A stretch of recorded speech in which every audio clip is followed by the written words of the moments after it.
کل میں نے چند باتیں حضرت سیدنا امام حسن مصطفیٰ رضی اللہ تعالیٰ عنہ کے تعلق سے کی تھی.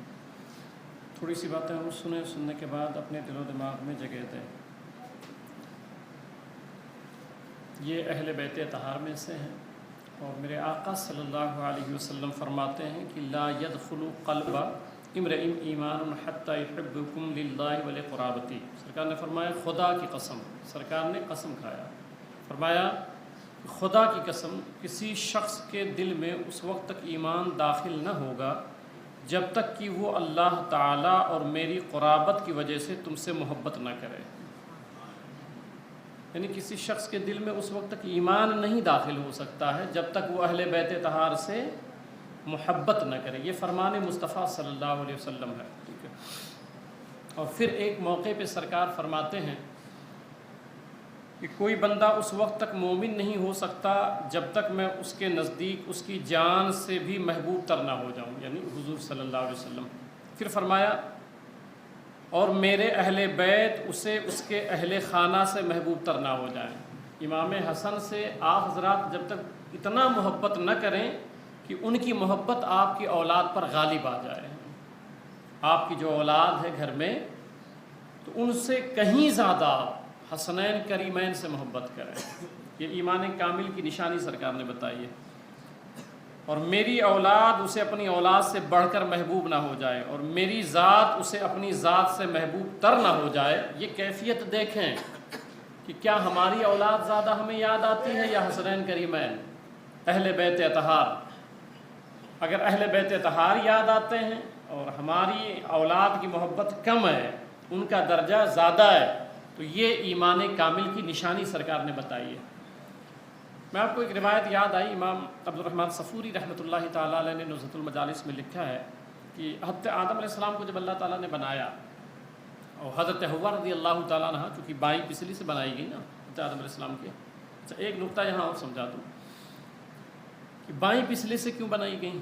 ایک ذہن میں خیال آ سکتا ہے نا کہ بھئی بائیں پسلی سے کیوں بنائی گئیں.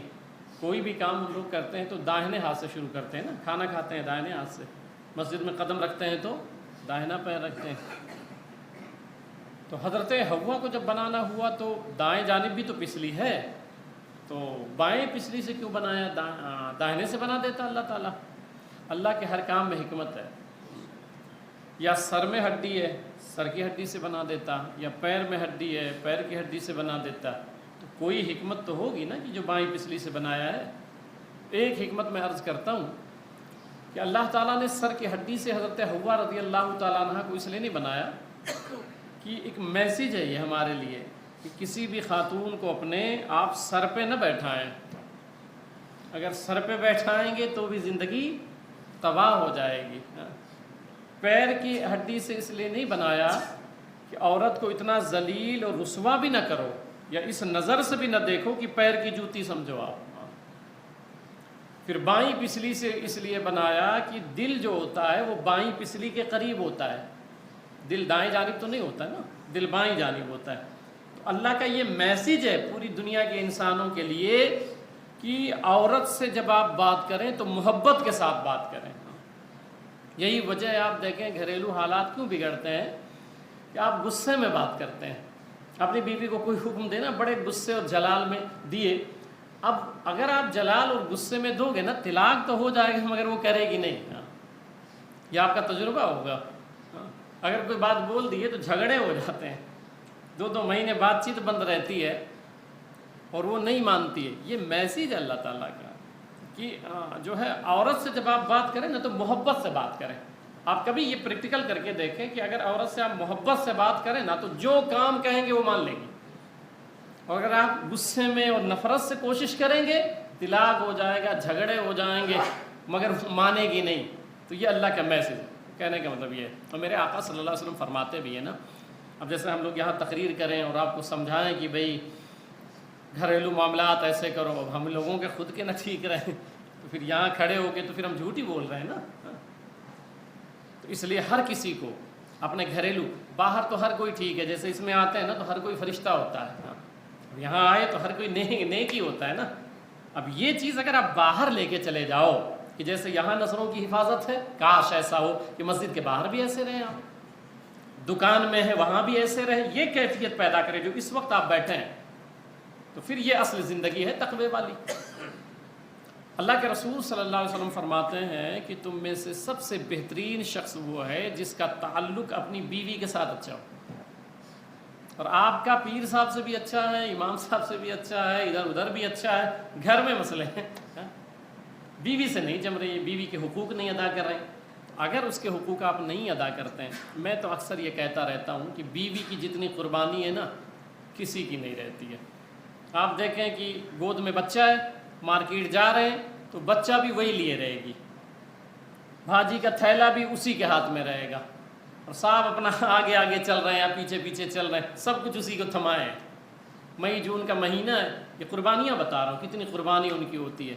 مئی جون کا مہینہ ہے، پسینے میں شراب، اور اپنا بھی ہے بیوی بھی ہے، بھاجی وہ لیے رہے گی، لڑکا وہ لا دے رہے گی، لے کر کے گھر پہ آئی، اپنا لیٹ گئے، تھک گئے۔ بیوی آپ قربانی دیکھیں اس کی کہ پھر وہ فریج کھولے گی، پانی نکالے گی، اپنا پہلے نہیں پیتی ہے، یہ اس کی قربانی سمجھا رہا ہوں آپ کو، کہ وہ خود اپنا نہیں پی گی، سب سے پہلے گلاس میں انڈے لے گی یا بوٹل لائے گی، سب سے پہلے شوہر کے حوالے کرتی ہے۔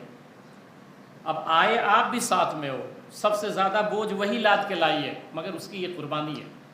اور پھر پسینے میں شرابور ہے، آپ تو پنکھا چالو کر لیے، وہ کچن میں کھڑی ہو جاتی ہے، آپ کے لیے کھانا بناتی ہے، جیسے بھی حالات ہوں وہ اپنے کام سے پیچھے نہیں ہٹتی ہے۔ آپ دیکھیں ابھی افطاری بھی یہی کام اگر آپ بھی سپر کر دیا جائے، پورا دن وہ بندی روزے سے ہے، اور کھڑے ہو گئی، یہ بنا رہی ہے، وہ بنا رہی، وہ بنا رہی ہے، سب کچھ کر رہی ہے آپ کے لیے، تھوڑی سی غلطی اگر ہو گئی تو آپ جو ہے وہ چراغ پا ہو گئے، پھر وہ طیش میں آ گئے اور غصے میں آ گئے، اور پھر اس کی ساری خدمتیں آپ بھول جاتے ہیں، ساری خدمتیں بھول جاتے ہیں۔ کبھی سوچا کریں یہ جو کھانا وانا بنانا ہے نا، علماء سے پوچھیں آپ، شرعی مسئلہ یہ ہے کہ یہ اس کے ذمے نہیں ہے، شرعاً جو ہے یہ جو کھانا بناتی ہیں یہ ان کا احسان ہے آپ پر۔ ایک صاحب نے مجھ سے کہا تھا کہ حضرت آپ جو ہے وہ شوہر کے حقوق بیان کرتے ہیں، بیوی کے نہیں بیان کرتے۔ ہم نے کہا جس دن ہم بیان کریں نا گھر میں تہلکے مچ جائیں گے، یہ چل رہا ہے جیسے چلنے دیں آپ، یہ حقیقت ہے کہ اس کے ذمے یہ نہیں ہے نا، آپ کی شریک حیات ہے، وہ پارٹنر ہے آپ کی زندگی کی، تو اس کے ذمے یہ تو نہیں ہے، مگر الحمدللہ اس پر اگر وہ بیوی کرتی ہے تو اللہ تعالیٰ اس کو بے شمار نیکیاں عطا فرماتا ہے، مگر آپ زبردستی تو کام نہیں لے سکتے، مگر پھر بھی وہ کر رہی ہے، اور پھر اگر تھوڑا سا مسٹیک ہو گیا تو پھر اس پر جو ہے وہ آپ ناراض ہو جاتے۔ میرے آقا فرماتے ہیں کہ تم میں سب سے بہترین شخص وہ ہے جس کا تعلق اپنی بیوی کے ساتھ اچھا ہو، تو آپ اپنے تعلقات اپنی بیوی کے ساتھ اچھے بنائیں، یہ مومن کی پہچان ہے، مومن کامل کی پہچان ہے۔ اور سرکار نے فرمایا تم میں، پھر صحابہ کو خطاب کیا، فرمایا تم میں سب سے اچھا میں ہوں، اس لیے کہ میرا تعلق میری بیویوں کے ساتھ بہت اچھا ہے۔ اب ہوتا یہ ہے کہ وہ خلیفہ دوم کا دور تھا نا، تو ایک صحابی کو کچھ کہہ دیا ان کی بیوی نے، تو کہا چلو آپ تمہاری شکایت کر کے، بات دوسری طرف جا رہی، میں عرض کر دوں، میں شکایت کرتا ہوں، خلیفہ دوم کا دور ہے۔ وہ گئے شکایت کرنے، تو وہاں پہنچے، فوراً واپس مڑ گئے۔ خلیفہ دوم کی اہلیہ ان کو کچھ سمجھا رہی تھی، بول رہی تھی، تو یہ مڑے تو آپ کو احساس ہوا کوئی آ کے گیا ہے، تو آپ باہر نکلے اور آپ نے کہا رکو کیا بات ہے، تو کہنے لگے حضور میرا مسئلہ حل ہو گیا۔ کہنے لگے کیا مسئلہ حل ہو گیا؟ تو بولے وہ میری بیوی نے کچھ کہا تھا مجھے تیز الفاظ میں، میں نے سوچا تھا آپ سے شکایت کر دوں گا، تو یہاں آیا ہوں تو یہاں تو وہی چل رہا ہے سب، یہاں آپ کی اہلیہ بول رہی ہیں۔ تو پھر آپ نے فرمایا تھا کہ ہمیشہ تم ہی بولو گے، کبھی ان کو موقع نہیں دو گے بولنے کا، ان کے بھی جذبات ہوتے ہیں، ان کے بھی دل ہوتے ہیں۔ ایک محدث سے ان کا انتقال ہو گیا، تو جب ان کو خواب میں دیکھا شیخ عبد الرحمن رحمۃ اللہ تعالیٰ علیہ، تو جنت میں ٹہل رہے، بہت بڑے محدث تھے، جنت میں ٹہل رہے، تو پوچھا کہ کس عمل کی بنیاد پہ آپ اتنے بڑے محدث تھے؟ اس عمل کی بنیاد پہ تو کہنے لگے نہیں، میری بیوی جو ہے بد اخلاق تھی اور بہت زبان دراز تھی، وہ بولتی رہتی تھی، تو میں صبر کرتا تھا، خاموش رہتا تھا، میں یہ سوچتا تھا کہ اگر اس کو میں چھوڑ دوں گا تو یہ بیچاری کہاں جائے گی، تو اس کی زبان درازی پر میں چپ رہتا تھا، اس بنیاد پہ اللہ نے میری مغفرت فرما دی ہے۔ تو ایسا نہیں ہے، پھر آپ کو نیکی ملتی ہے، ثواب ملتا ہے۔ تو میں عرض کر رہا تھا کہ حضرت ہوا، تو گھر کا ماحول آپ اچھا بنائیں، گھر میں خوشحالی لائیں آپ، آپ کے گھر میں جو ٹینشن کا ماحول ہے یہی وجہ ہے آپ کی بیٹی دوسری طرف جا رہی ہے، آپ کو احساس نہیں ہے، آپ کی بیٹی دوسری طرف جا رہی ہے، جانتے ہو وجہ کیا ہے؟ یا آپ کا بیٹا جو ہے وہ نشہ کر رہا ہے، چرس پی رہا ہے، گانجا پی رہا ہے، آپ کو پتہ ہے کیوں؟ کیونکہ گھر کا ماحول آپ نے جہنم بنا رکھا ہے، یعنی جھگڑے، لڑائی، تناؤ، ٹینشن۔ اب ظاہر سی بات ہے اس بیٹی کو پیار چاہیے، محبت چاہیے، باپ کی شفقت چاہیے، ماں کا ممتا چاہیے نا۔ اب گھر کا ماحول آپ جہنم بنا کے رکھے ہو، بیوی سے لڑتے رہتے ہو۔ یہ جو لڑکے چلاتے ہیں، سائیکولوجسٹ کو پڑھا ہے، میرے پاس وہ ریسرچ پیپر رکھا ہوا ہے کہ میں نے جب ان کو پڑھا کہ یہ بچے آج نوجوان جو ہے نا، آپ دیکھیں باہر کھڑے ہوں گے تو چلائیں گے بہت زور سے، اے کہاں جا رہا ہے، اے کیسا کر رہا ہے، بہت تیز تیز آواز نکالیں۔ جانتے ہیں اس کی بنیادی وجہ کیا ہے؟ سائیکولوجسٹ لکھتے ہیں اس کی وجہ یہ ہے کہ جب بچہ پیٹ میں رہتا ہے تو اگر میاں بیوی آپس میں لڑتے ہیں، زور زور سے جھگڑا کرتے ہیں، تو وہ بچہ جو پیدا ہوتا ہے نا، تو پھر وہ جب بڑا ہو جائے گا تو ایسے ہی چیخے گا اور چلائے گا۔ بالکل پکی بات ہے، یہ سائیکولوجسٹ خود لکھتے ہیں یہ کہ اگر، اور میں آپ کو میرا مشورہ ہے یہ کہ جیسے مثال کے طور پہ میں آپ کو بتاؤں، آپ سمجھتے ہو آپ کا بیٹا عزت نہیں کرتا ہے، آپ اپنے ہاتھ سے اپنی عزت برباد کر چکے ہو۔ ماں کہتی ہے بیٹا میرا عزت نہیں کرتا ہے، آپ خود تباہ کیے ہو۔ وجہ کیسے؟ وجہ یہ ہے، ایک صاحب میرے پاس آئے، بہت پہلے کی بات ہے، تو انہوں نے کہا امام صاحب وہ ہم میاں بیوی دونوں پارٹنر جو ہے وہ کام کر رہے ہیں اور کچھ پیسے ان کے گھر سے آئے ہیں اور کچھ ہم نے لگائے ہیں، ہم دونوں کام کرتے ہیں، جھگڑے بہت ہوتے ہیں، اور ہم لوگ جو ہے وہ روم میں جا کر کے یا گھر پہ آ کر کے جھگڑے کرتے ہیں، وہاں نہیں کرتے ہیں کارخانے میں کیونکہ وہاں کام کرتے۔ تو میں نے پوچھا وہاں کیوں نہیں کرتے ہو؟ اب یہ سمجھنے والی بات ہے، میں نے پوچھا کہ وہاں کیوں جھگڑے نہیں کرتے ہو، جو کارخانہ ہے آپ کا جہاں لوگ کام کرتے ہیں ورکرس؟ تو انہوں نے بتایا کہ کام کرنے والوں کے سامنے میری امیج گھٹ جائے گی، میری عزت چلی جائے گی، میرے نوکر ہیں، میرے کام کرنے والے ہیں، ورکرس ہیں میرے، تو میں ان کے سامنے جھگڑا نہیں کروں گا اور ہماری امیج خراب ہو جائے گی، میاں بیوی دیکھو لڑ رہے ہیں۔ تو میں نے ان سے ایک سوال کیا تھا کہ ہم نے کہا ایک بات بتائیں کہ جب گھر میں آپ لڑتے ہوگے میاں بیوی تو آپ کی اولاد نہیں سنتی ہوگی، آپ کی اولاد نہیں دیکھتی ہے کہ میرے ماں باپ لڑ رہے ہیں آپس میں؟ آپ لوگ جب آپس میں لڑتے ہو نا اور آپ کی اولاد گھر میں رہتی ہے تو وہی اولاد بڑے ہو کر کے نہ آپ کی عزت کرے گی اور نہ آپ کی بیوی کی یعنی اپنی والدہ کی عزت کرے گی، وہ اولاد کبھی نہیں کرے گی۔ آپ اپنا امیج ڈاؤن کر چکے ہو، گھر میں برباد کر چکے ہو۔ آپ کبھی بھی بچوں کے سامنے لڑائی نہیں کرنے کا، بچوں کے سامنے بیوی کو، اچھا ہوتا یہ ہے کہ ہمارا بچہ ہے تو ہم سمجھاتے ہیں تمہاری ماں ایسی ہے، ہم گئے تو ماں سمجھا رہی ہے تمہارا باپ ایسا ہے۔ نتیجہ یہ ہوتا ہے کہ دونوں کی عزت بچوں کے ذہن سے نکل جاتی ہے۔ اس لیے ایسا گھر کا ماحول اچھا بنائے، پرسکون بنائے۔ ہماری بیٹی دوسرے کے ساتھ کیوں بھاگ رہی ہے؟ ایک تلخ حقیقت ہے یہ کہ ہماری بیٹی ایک نوجوان گنجیڑی شرابی نشہ خور اس کے ساتھ جا رہی ہے، گھوم رہی ہے، پھر رہی ہے۔ ہمارا بیٹا شرابی ہو گیا، نشہ کرنے لگ گیا، پہلے ایسا نہیں تھا۔ جانتے ہیں کیوں؟ آپ ذمہ دار ہیں اس کے۔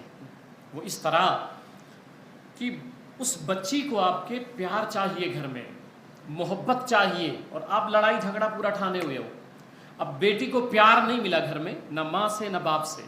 باپ آ رہا ہے تو ایسا لگ رہا ہے کہ بھئی جیسے کوئی جانور آ گیا۔ آپ اس طرح اپنا ماحول گھر کا بنائیں نا کہ جب گھر میں داخل ہوں آپ تو آپ کی بیٹی دیکھے آپ کو تو مسکرا پڑے گا، آپ کا بیٹا دیکھے تو مسکرا پڑے گا۔ ایسا گھر کا ماحول بنائیے۔ یہ جو آپ بنائے ہوئے ہو آپ کے ذہن میں ہے نا کہ مرد اسے کہتے ہیں کہ آوے تو سب خاموش ہو جائے، اس کو مرد نہیں کہتے، اس کو جانور کہتے ہیں۔ بھئی کسی کے گھر میں اگر کوئی گھوڑا آ جاوے، ہاتھی آ جاوے، کتا بلّا آ جاوے تو سب سہم جائیں گے نا۔ تو یہ تو جانوروں کے آنے پہ ہوتا ہے، اور انسانوں کے آنے پہ تو میرے آقا فرماتے ہیں کہ جب گھر میں داخل ہوا کرو تو مسکراتے ہوئے جایا کرو۔ میرے آقا فرماتے ہیں تم گھر میں مسکراؤ گے تو اللہ صدقے کا ثواب عطا فرمائے گا۔ جب گھر پہ جاؤ تو سلام کرو، سلام کرو، کیونکہ سرکار فرماتے ہیں کہ جب گھر پہ داخل ہو تو سلام کرو۔ تو پوچھا گیا اگر گھر پہ کوئی نہ ہو تو ملا علی قاری لکھتے ہیں لأن روح النبی صلی اللہ علیہ وسلم حاضر فی بیوت اہل الاسلام، ہر گھر پہ جب اپنے گھر میں داخل ہو تو سلام کرو، کیونکہ کوئی ہو یا نہ ہو سرکار کی روح ہر مسلمان کے گھر میں موجود ہوتی ہے۔ تو گھر میں سلام کیا کرو آپ۔ تو میں عرض کر رہا تھا کہ گھر کا ماحول اچھا بناؤ آپ۔ اب اس بیٹی کو پیار نہیں ملا، بیٹے کو پیار نہیں ملا، تو کوئی باہر کا لڑکا آپ کی بیٹی کو مسکرا کے دیکھا، تو جب مسکرا کے دیکھا نا تو آپ کی بیٹی کو وہ پیار ملا جو گھر میں نہیں مل رہا تھا۔ نتیجتاً یہ ہوتا ہے کہ پھر وہ لڑکی اسی لڑکے کے ساتھ چلی جاتی ہے، اور پھر وہ محبت کی باتیں، پیار کی باتیں، ٹھیک ہے، ڈائلاگ بازی، دو راستے ہوتے ہیں. ایک تو وہ عورتیں ہوتی ہیں جو اپنے جسم کا سودا کرتی ہیں بازار میں، ہے تھوڑا تلخ جملہ مگر یہ حقیقت ہے جو ہمیں قبول کرنا چاہیے. ایک وہ عورتیں جو بازار میں اپنے جسم کا سودا کرتی ہیں، جسم فروش ہوتی ہیں. وہاں پیسے سے جسم دیا جاتا ہے اور یہاں ڈائلاگ کے ذریعے، باتوں سے، محبت کی باتیں، چکنی چپیٹی باتیں، اور پھر وہ پیار اور عشق کی باتیں.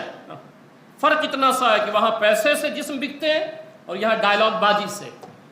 آپ کی بیٹی آپ کی عزت ہے، اور آپ اپنی عزت کو اس طرح چوراہے پر گھومتے ہوئے دیکھتے ہو، خود بھیجتے ہو. آپ صرف اپنے گھر کا ماحول ٹھیک بنا لو.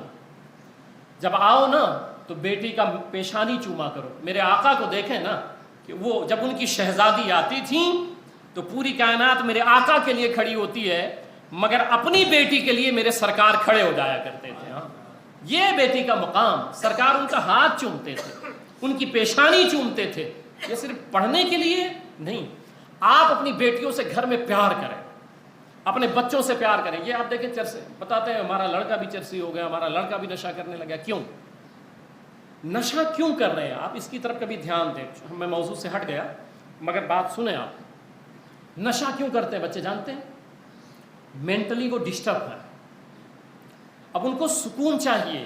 جب کوئی لڑکا یا کوئی نوجوان مینٹلی ڈسٹرب ہوتا ہے، جب وہ نشہ کرتا ہے پہلی مرتبہ، تو وہ سب بھول جاتا ہے، ٹینشن فری ہو جاتا ہے. جب تک نشے کا اثر رہے گا ٹینشن فری رہتا ہے. اس کو کوئی خیال، کوئی ٹینشن، کوئی خوف، کوئی ڈر نہیں رہتا ہے. اب کیا ہوتا ہے وہ کہ اس کو وہ سکون مل گیا، نشہ کیا تو سکون مل گیا. اب جب سکون ملا تو وہ سکون کی عادت بنا لیتا ہے. وہ نشہ نہیں کرنا چاہتا، آپ کا بیٹا نشہ نہیں کرنا چاہتا، مگر وہ سکون کے تلاش میں نشہ کرنے لگ جاتا ہے. نتیجہ یہ ہوتا ہے کہ پھر آپ ڈانٹتے رہتے ہیں، گھر کا ماحول ایسا رہتا ہے. اگر آپ اپنی محبت کا نشہ اس کے اوپر سوار کر دیں، ماں اپنی محبت کا نشہ سوار کر دے، تو یہ جو بازارو نشہ ہے یہ کبھی بھی انشاءاللہ آپ کی اولاد نہیں کرے گی. شرط یہ ہے، میں پھر سمجھا رہا ہوں آپ کو، گھر کا ماحول پرسکون بنائے، بہت اچھا بنائے. آپ جب گھر میں بیٹھے، میں نے اس دن بھی بتایا کہ کم سے کم اتنا تو شروع کریں آپ اپنے گھروں میں کہ دسترخوان پہ بیٹھیں تو 12 مرتبہ درود پاک کھانے سے پہلے. اللہ کا شکر ہے مجھے کچھ بچوں نے بتایا کہ میں اپنے یہاں کر رہا ہوں اللہ کی توفیق سے. بہت سارے لوگ شیواجی نگر میں بھی، لوٹس میں بھی، رفیق نگر میں بھی، اور یہاں بھی کچھ بچوں نے مجھے بتایا کہ اللہ کا شکر ہے کہ حضرت ہم لوگوں نے شروع کر دیا اپنے گھروں پہ. تو اس طرح سکون والا ماحول بنائے. تو میں عرض کر رہا تھا کہ حضرت حوا، بس آخری بات چونکہ زیادہ وقت کل بھی ہو گیا تھا، حضرت حوا رضی اللہ تعالیٰ عنہ کو جب بنایا تو جب حضرت آدم اور حضرت حوا کی ملاقات ہوئی، تو جب ملاقات ہوئی تو حضرت آدم نے حضرت حوا رضی اللہ تعالیٰ عنہ کو دیکھا، انہوں نے ان کو دیکھا، تو آپس میں کہنے لگے کہ ہم دونوں سے خوبصورت کوئی نہیں ہوگا، ہم دونوں بڑے حسین ہیں، بڑے خوبصورت ہیں. تو جب یہ کہا نا تو اللہ تعالیٰ نے فرمایا، فرشتے کو حکم دیا حضرت جبریل علیہ السلام کو، جبریل جنت میں قصر مروارید جو ہے وہ ایک گنبد ہے، قبہ ہے، اس کو کھول دیا جائے اور ان دونوں اشخاص کو لے کے جایا جائے، حضرت آدم حضرت حوا کو. جب یہ جملہ کہا کہ ہم دونوں سے زیادہ خوبصورت کوئی نہیں، تو جب حضرت آدم کو حضرت حوا کو اس میں لے جایا گیا، علامہ عبد الرحمن صفوری نے اس کو لکھا ہے، تو جب اندر گئے تو دیکھا کہ ایک شخص بیٹھا ہوا ہے، ایسا محسوس ہو رہا ہے کہ جیسے سورج نکل آیا ہے. اتنا خوبصورت وہ نوجوان بیٹھا ہوا ہے، پرسکون بیٹھا ہوا ہے. تو حضرت آدم جب دیکھے اس نوجوان کو، دونوں حضرات نے جب دیکھا نا تو اپنا حسن بھول گئے، اپنا حسن و جمال بھول گئے. عرض کیا بارے الہ یہ کون ہے؟ تو بتایا گیا، اللہ نے فرمایا کہ ان کو بتاؤ کہ یہ کوئی اور نہیں، حضرت سید کائنات فاطمۃ الزہرا کے شوہر نامدار مولا علی کی ذات اطہار ہے. پھر اللہ نے فرمایا ان کو دوسرے قبے میں لے جایا جائے. دوسرے قبے میں لایا گیا، دیکھا ایک شہزادی بیٹھی ہیں، اور وہ شہزادی ایسی ہیں کہ جو سورج سے بھی زیادہ روشن ہے، جن کے سامنے چاند بھی شرما جائے. پوچھا مولا یہ کون شہزادی ہیں؟ تو اللہ نے فرمایا یہ میرے محبوب صلی اللہ علیہ وسلم کی بیٹی حضرت سیدہ فاطمۃ الزہرا رضی اللہ تعالیٰ عنہ. پھر کہا گیا کہ اور تیسرا قبہ کھولا جائے. جب تیسرا قبہ کھولا گیا تو پوچھا گیا، دیکھا کہ اس میں 2 نوجوان بیٹھے ہیں، بڑے خوبصورت ہیں. اور پھر حضرت آدم حضرت حوا آپس میں بات کرنے لگے کہ ہم نے سوچا تھا کہ ہم سے خوبصورت کوئی نہیں ہے، مگر 2 کو دیکھ کے آئے. پھر ان کو دیکھ رہے ہیں یہاں پہ تو رحمت کی برسات ہو رہی ہے، اور ان کے حسن نے پورے چیز کو حالا کر رکھا ہے، منور کر رکھا. پوچھا یہ 2 کون ہیں؟ آواز آئی ایک حسن ہے اور ایک حسین ہے. یہ حسنین کریمین ہے، حسنین کریمین ہے، جن کی خوبصورتی دیکھ کے یہ دونوں حضرات اپنی خوبصورتی بھول گئے. المختصر یہ کہ وہ امام حسن رضی اللہ عنہ کی کل تاریخ ولادت تھی، اسی مناسبت سے ہم نے چند باتیں کی. آخری بات سن لیں. امام حسن رضی اللہ تعالیٰ عنہ کی 3 ہجری میں ولادت ہوئی. 7 سال کچھ ماہ سرکار کی حیات ظاہری کو انہوں نے پایا ہے. 7 سال کچھ ماہ. 10 ہجری میں سرکار کی وفات ہو گئی تھی، 3 ہجری میں آپ کی ولادت ہوئی ہے. اور جب پیدائش ہوئی اور حضور صلی اللہ علیہ وسلم کے گود میں آئے تو دائیں کان میں اذان دینے والے میرے آقا ہیں، بائیں کان میں اقامت کہنے والے میرے آقا ہیں. اب جس کے کان میں آقا اذان دے، اور پھر یہی نہیں سرکار نے گھٹی دی. یہ سنت ہے، یہ آپ سمجھ لیجئے کہ بچہ اگر پیدا ہو جائے تو 7ویں دن اس کا عقیقہ کرنا چاہیے، اس کا نام رکھنا چاہیے. اور یہ مستحب ہے کہ پورے بال چھلائے جائیں، اور پھر بال جو ہے نا وہ صدقہ کیا جائے. اس کے مقدار چاندی، یعنی جتنا وزن بال کا ہو اتنے مقدار جو ہے چاندی صدقہ کرنا چاہیے. یہ 7ویں دن کرنا چاہیے. اب جس کا عقیقہ 7ویں دن نہیں ہو پایا تو وہ کبھی بھی لائف میں کر سکتا ہے. مسئلہ بھی سمجھ لیں، کبھی بھی کر سکتا ہے. ہاں اگر انتقال ہو گیا اور عقیقہ نہیں ہوا تھا تو اب عقیقہ نہیں کر سکتا ہے. وہ جب تک وہ 50 سال کا 40 سال کا ہو گیا عقیقہ نہیں ہوا ہے تو وہ کر سکتا ہے. مگر اگر انتقال ہو گیا تو عقیقہ نہیں کر سکتا. قربانی کر سکتا ہے مگر عقیقہ نہیں کر سکتا ہے. تو یہ ایک سنت عمل ہے اور اس کو اپنانا چاہیے. امام حسن مصطفیٰ رضی اللہ تعالیٰ عنہ آپ نے 25 حج پیدل فرمائے ہیں. 25 حج آپ نے کیا ہے. اور جب آپ احرام باندھتے تھے، یقین مانیں امام حسن رضی اللہ تعالیٰ عنہ جن کے بارے میں میرے آقا نے فرمایا الحسن والحسین سیدہ شباب اہل الجنہ، حسن حسین جنتی نوجوانوں کے سردار ہیں. آپ سے خوبصورت تھے وہ. آج کے نوجوان کہ ہم لوگ تو قدموں کے دھول کے برابر بھی نہیں ہیں، مگر خشیت الہی کا حال یہ رہتا تھا کہ جب وضو بناتے تھے، آپ وضو فرماتے تھے تو پورا چہرہ آپ کا پیلا ہو جاتا تھا. خشیت الہی کی بنیاد پہ، خوف الہی کی بنیاد پہ. ایک موقع پہ آپ کھڑے ہوئے، احرام باندھا اور لبیک کہا، بے ہوش ہو کے گر پڑے. ہوش میں آئے لوگوں نے کہا حضور آپ بھی ہوش ہو گئے تھے؟ فرمایا ہاں. میں نے کہا لبیک میں حاضر ہوں. مجھے پھر خیال آیا کہیں ایسا نہ ہو رب کی طرف سے یہ جواب آ جائے لا لبیک، کہ میں تجھے قبول ہی نہیں کرتا ہوں، میں تجھے رد کرتا ہوں.